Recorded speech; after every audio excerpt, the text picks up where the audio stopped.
as my wife says. Sit there. Make sure you stand up straight. Okay, you're live. Hello.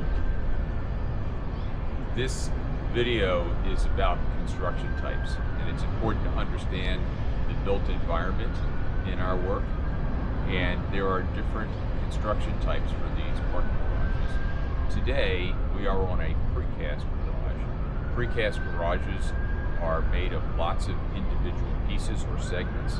Those pieces are put together kind of like a Lego set, and I'm going to describe some of those elements as well as some of the interfaces so you have a better understanding of the nature of a precast structure. Okay? As we walk along, I'll describe different elements. So I'm standing on a precast double T, and you don't see this now, but when we get down below, you're going to see that it looks like two letter T's put together. It has two legs. This double T is about 15 feet long, and it's a precast element that's about 60 feet wide, and again about 15 feet. And it supports the cars and people walking on it by transferring loads to the unit. So we're going to continue to walk. Precast segments, because there are lots of individual pieces, there are joints, and those joints typically have to be waterproofed. And here's an example of that right here.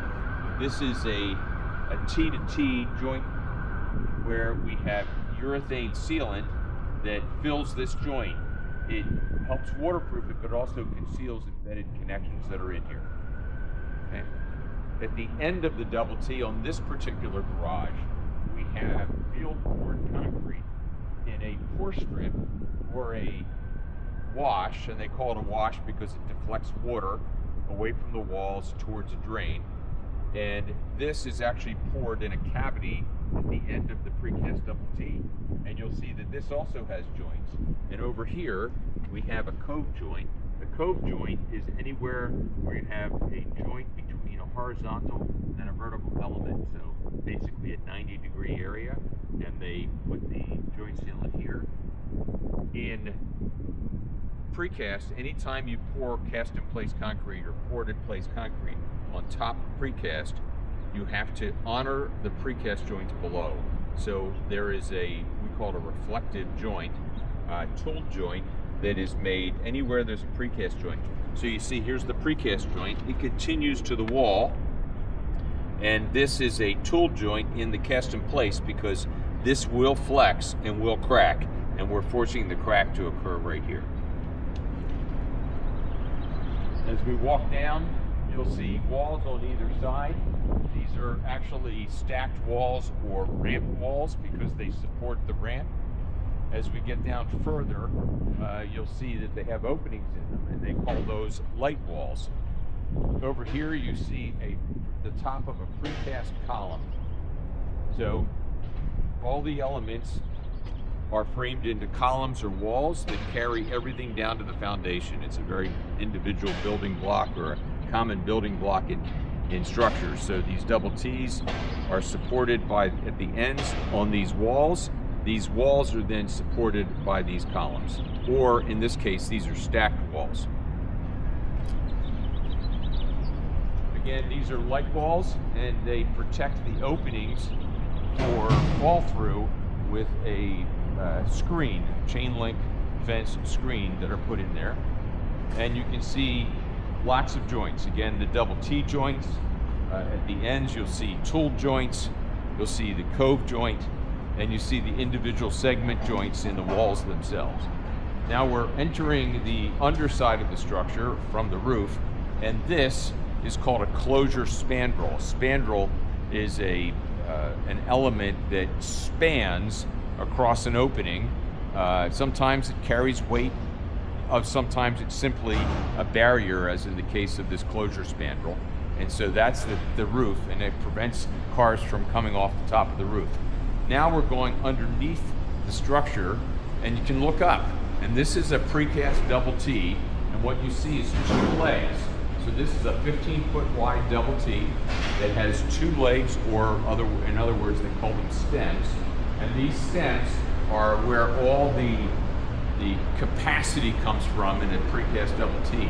It has half-inch strand in there, that is pulled to a high capacity, and it basically acts like a stretched rubber band where it gives the double T flex and capacity. And that then is bearing on these light walls that I described, and those little, they're called like button haunches or corbels that come out of the wall, and those are they have pads on top, and the double T sits on top. Okay. Then over here, at the end of the light wall, we have a precast column, right?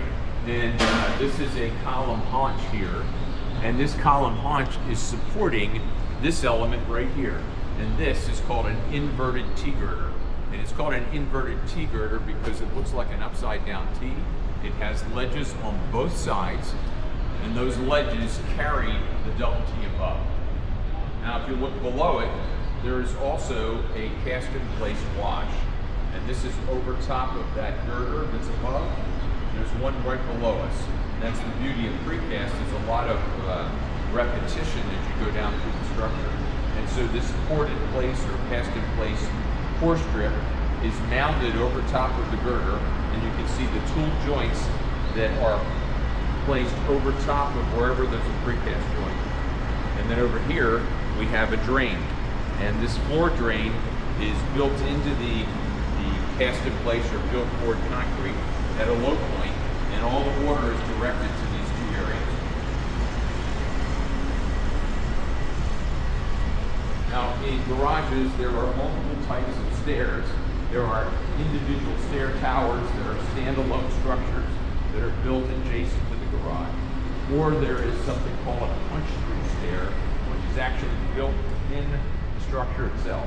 And essentially is an opening in the double T, and stairs, precast stairs in this case, are dropped into the opening and form an interior stair.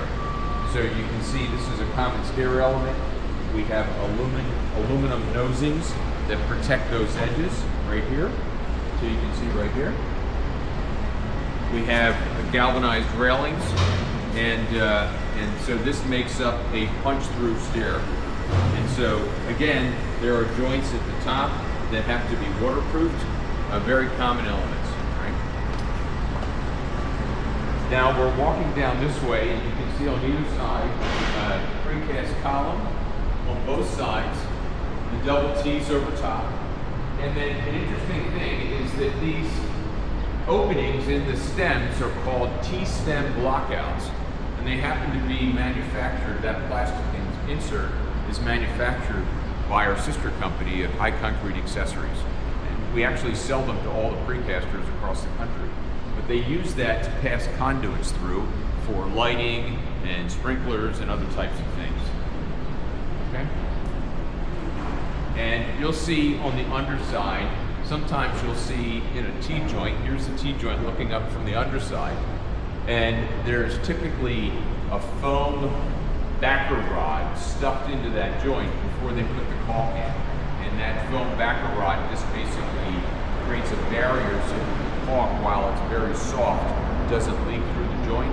But once the caulk cures, the backer rod is no longer needed. Sometimes you'll walk into a structure and it'll be hanging down and it doesn't really mean it. Okay? These are, again, cove joints along the edges, right? The light wall with the screens, and these are the bearing areas for the double T. So essentially these little corbels are built into the walls to carry the double T. And if you come over here and look up, you'll see a black pad at the interface between the double T and, there you go, between the double T and the corbel.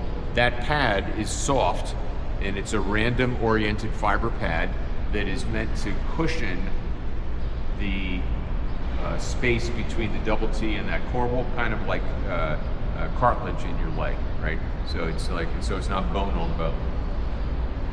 Again, precast wash deflects the water to a groove. The groove takes it all the way down to the end, and you'll see a floor drain down there. Over on this side, we have spandrels that span from column to column, and you'll see pockets in those spandrels. this case, we put pockets in the spandrels, and that is where the double T's bear. So these are load-bearing spandrels in the sense that they carry the load of the double T's. So they also serve as a barrier for people and vehicles, but they also carry load. And they span from column to column. And again, here's the blockout where the bearing area is. And you'll see these round circles on precast. These just happen to be caps that cover lifters that are used during the production process. And over here is a good example of one that's missing. You can see there's a knuckle in here, and this is called Swift Lift. Just happens to be a manufactured type, but we use those in the plant. Right? And again, precast columns, and you'll see caps here that cover bolts that go through the column to the spandrel and hold the spandrel in place, in addition to welded connections. And there are a lot of concealed welded connections in precast structures. Most of them tend to be covered with joint sealant or some type of cap structure. You'll see a lot of metallic conduit that runs for different systems. In this case, it's lighting. You'll see wayfinding in a garage, not just precast garages. Wayfinding is line striping, arrows, it's signage. These are all important elements. Over here you can see floor drains. There are actually two of them. Probably there was a mistake and they needed to add a second one because of the low point. In this case they're using cast iron pipe to convey the water away from the structure. When you see this type of piping, this is a standpipe that's used for a sprinkler system. Some garages require sprinklers by code, and in this case it's a dry system, meaning there's no water in here. It's only when the sprinkler heads are activated does it fill with water, so it doesn't freeze in the wintertime. And again, we're casting underneath an inverted T-girder again. And again, it repeats itself. We have cast in place or poured wash here. We have precast columns at the end. We have light walls going down both sides of the ramp here. And we have double T's with the T-stems directly above. As we walk over this way, if you look straight ahead, there is a stair tower that's a fully enclosed stair tower, unlike the punch-through stair. And in this case, this stair tower includes stairs and elevators.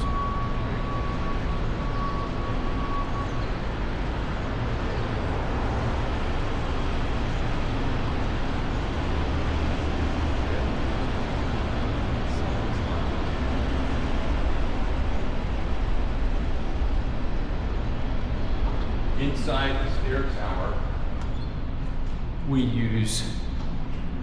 have the double T comes in here to the inverted T-girder, but if you look straight ahead, now it's all painted, but these are called solid slabs. And those solid slabs, like I'm standing on here and directly overhead, don't have legs. They're short span, and they bear either on the wall, in this case on a metal ledge, and then over here on this beam over